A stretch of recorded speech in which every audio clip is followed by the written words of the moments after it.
திருமாவரத்தில் என் தம்பி ராம்கி எங்கள் பக்கத்தில் பெரியவளா ஜிஹெச்சில் வந்து கான்ட்ராக்ட் பேஸில் ஆப்ரேஷன் தேட்டரில் ஓடி டெக்னீஷியனாக ஒர்க் பண்ணிகிட்டு இருந்தேன். கடந்த ஒரு 1.5 வருஷமாக 2 வருஷமாக ஒர்க் பண்ணிகிட்டு இருந்தேன்.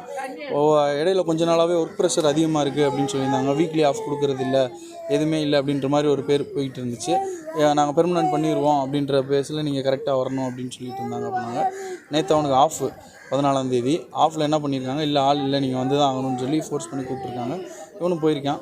மதியம் லஞ்ச் டைம் வரைக்கும் வீட்டுக்கு ஃபோன் பண்ணி இந்த மாதிரி வீட்டில் ஃபங்க்ஷன் இருக்க டயத்தில் கூப்பிட்டுட்டாங்க, என்னால் ஒன்றும் பண்ண முடியல அப்படின்ற மாதிரி பேசியிருக்கேன். அதுக்கப்புறம் கால் வரல. 2:30க்கு மேலே ஒரு ஃபோன் வந்திருக்கு, உங்கள் பையன் அடிபட்டுருச்சு உங்கள் பையனுக்குன்னு கால் பண்ணியிருக்காங்க. அதுக்கப்புறம் ஒரு 1.5 hour வச்சு தேனி மெடிக்கல் காலேஜுக்கு வாங்கன்னு சொல்லிட்டு செயற்கை சுவாசம் இன்டுபேஷன் பண்ணி கொண்டு வந்திருக்காங்க. என்ன ஏதுன்னு கேட்டதுக்கு பாத்ரூமில் வலிக்கி விழுந்துட்டான், கண்டினியூஸாக ஆப்ரேஷன் தேட்டரில் வேலை பார்த்துட்டு இருந்தவன் போய் மயக்கம் போட்டு விழுந்துட்டான் அப்படின்னா. விழுந்ததுக்கான எந்த முகாந்திரமும் இல்லை, முன்னாடி அடிப்படலை பின்னாடி அடிப்படலை, ஒரு வீக்கம் இல்லை, ரத்தக்கட்டு இல்லை, சிடிலையுமே நார்மல் தான் வந்திருக்கு. என்னன்னு கேட்டால் வெளியில் விழுந்துட்டாங்க. விசாரித்து பார்க்கும்போது என்ன சொல்கிறாங்கன்னா, அவங்க கூட வேலை பார்த்த கொலீக்ஸ் என்ன சொல்கிறாங்கன்னா, அவன் வெளியில் விழுந்த மாதிரி தெரியல, எங்கிட்ட அப்படி சொன்னாங்க அப்படின்ற மாதிரி தான் சொல்கிறாங்க. உள்ள தேட்டரில் விழுந்ததாக பாதி பேர் சொல்கிறாங்க.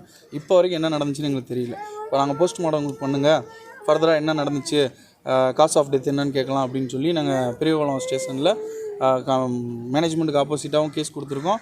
ஃபர்தராக பிஎம் பண்ணுறதுக்கு ஆட்டோப்சி பண்ணுறதுக்கு நாங்கள் என்ன பண்ணணுமோ அதையும் அப்ளை பண்ணியிருக்கோம். இப்போ என்ன பிரச்சனைனா, இது நேற்று நடந்தது 2:30லேருந்து 5 மணிக்குள்ளே ஆரம்பம். நைட்டு இறந்தது 11 மணி ஆயிடுச்சு. இப்போ வரைக்கும் ஜிஹெச்லேருந்து யாருமே மேனேஜ்மெண்ட் வரல, ஜேடி வரல, ஆர்எம்ஓ வரல, யாருமே வரல. என்ன நடந்துச்சு ஏது நினச்சாங்க. கூட வேலை பார்த்த கொலிக்கு வந்து இங்கே 108 மூலமாக வந்து சேர்த்துட்டு போயிட்டாங்க. அவங்களுக்குமே ஃபர்தராக என்ன நடந்துச்சுன்னு தெரியல. நாங்கள் என்ன கேட்குறோன்னா, காஸ் ஆஃப் டெத்து நாங்கள் பிஎம் போஸ்ட்மார்ட்டத்தை வச்சு கண்டுபிடிச்சிடுவோம், மற்ற ஃபர்தராக பண்ணிக்கிறோம். அதுக்கு என்ன பண்ண போகிறோன்னா, போஸ்ட்மார்ட்டத்தை ரெக்கார்ட் பண்ணுங்கள் அப்படின்னு சொல்லி கேட்டிருக்கோம். என்னென்னா, அவனுக்கு வந்து இப்போ தான் ஜஸ்ட்டு 26 வயசு ஆயிருக்கு, 28 வயசு, குழந்தை பிறந்து 6 மாதம் தான் இருக்குது. அவனுக்கு ஒர்க் ப்ரெஷர் இருந்துச்சு அப்படின்றது ஃபியூ டேஸாக தான் நோட் பண்ணோம். ஆனால் இந்த அளவுக்கு ஒர்க் ப்ரெஷர் கொடுத்துருப்பாங்கன்னு எனக்கு தெரியாது. ஆல்ரெடி ECIலேருந்து 8 கேஸ் வரைக்கும் அசஸ் பண்ணுவேன் இந்த டெக்னீஷியனாக. அங்கே என்ன நடந்துச்சுன்னு தெரியல. ஃபஸ்ட்டு ரீசன் வந்து உள்ளே இறந்தானா வெளியில் இறந்தானா, உள்ள ஆப்ரேஷன் தேட்டருக்குள்ளே இருந்தானா. அப்படியே விழுந்திருந்தாலும் பேசிக் காமன் கொஸ்டின் என்ன, ஒருத்தனுக்கு அடிபட்டால் மூக்கில் வாயில் பின்னாடி புடனையில் எங்கேயாவது ரத்தம் வரும், அட்லீஸ்ட் வீக்கமாவது இருக்கும். இல்லை ஏதாவது ஒன்று சிடியில் ரத்த கசிவு எதுவுமே காட்டலை. எம்ஆர்ஐ ஏன் எடுக்கலைன்னா எடுக்க முடியல, அவனுக்கு சேச்சுரேஷன் ட்ராப் ஆகிட்டே இருந்தனால அவனை கூட்டு போய் வச்சு பார்க்குற அளவுக்கு அங்கே நேரம் இல்லை எங்களுக்கு. அதுக்கப்புறம் இப்போ வரைக்கும் மேனேஜ்மெண்ட்லேருந்து எந்த காலும் வரல, என்ன நடந்துச்சு ஃபர்தராக வந்து அவங்க ப்ரொசீட் பண்ணியிருக்கணும். அவங்க எந்த இதுவுமே சொல்லலை. இன்றைக்கி காலையில் வாங்க இன்றைக்கி 7 ஆப்ரேஷன் இருக்க வந்துருங்கன்னு கால் பண்ணாங்க. இல்லை சார் இறந்துட்டாருன்னு அப்படின்னு கட் பண்ணிட்டாங்க. இப்போ வரைக்கும் எதுவும் சொல்லலை.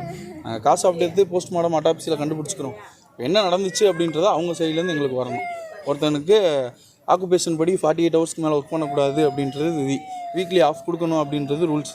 அவங்க அதை ஃபாலோ பண்ணாங்களா அப்படின்றதும் சொல்லணும். அட்லீஸ்ட் கான்ட்ராக்டாவது வந்து பேசியிருக்கணும். அவங்களும் வந்து கான்டாக்ட் பண்ணலை. முந்தானத்து வேலைக்கு போனவங்க இல்லை, 1.5 வருஷமாக போயிட்டுருக்கேன். 6 மாதம் குழந்தை கையில் இருக்குது. அப்படி இருக்கவனுக்கு என்ன நடந்துச்சுன்னு எங்களுக்கு தெரியணும். அது தெரிகிற வரைக்கும் போஸ்ட்மார்ட்டம் பண்ண விட மாட்டோம்னு ரிலேஷனும் சரி ஊரும் சரி எல்லோரும் என்ன பண்ண போகிறோம் அப்படின்னா, இப்போ வரைக்கும் வந்து ரீசன் சொல்லிட்டு போங்க, காசு சாப்பிட்டு நாங்கள் போஸ்ட்மார்ட்டத்தில் பார்த்துக்குறோம், மற்றபடி இப்போ நீங்கள் என்ன பண்ணணுன்றதை சொல்லுங்கள் அப்படின்னு கேட்க போகிறோம்.